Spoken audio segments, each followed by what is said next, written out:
काल रात्रीला पाऊस पडल्यामुळे वातावरण मस्त होतं. विचार आला शेती जाऊन आज कढी खिचडी बनवूया. चला तर मग सर्वात आधी खिचडीसाठी लागणारं साहित्य कट केलं. कढईमध्ये तेल, जिरे, मोहरी छान तडतडली की वाटलेला लसूण अद्रकीचा पेस्ट टाकून परतून घेतलं. त्यामध्ये कांदा, सुक्या लाल मिरच्या, तेजपत्ता, टोमॅटो, हिरव्या मिरच्या हे सर्व भाजून घेतलं.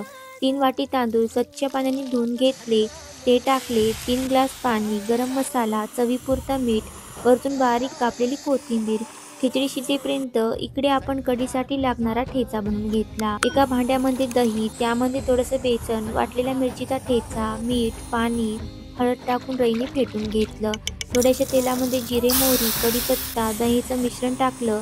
कढीला छान उकळी काढून घेतली. ताटामध्ये खिचडी, कढी, कांदा, काकडी घेतली. मस्त शेतातलं जेवण एन्जॉय केलं. तुम्ही पण या जेवायला. व्हिडिओ आवडल्यास लाईक, शेअर, सबस्क्राईब.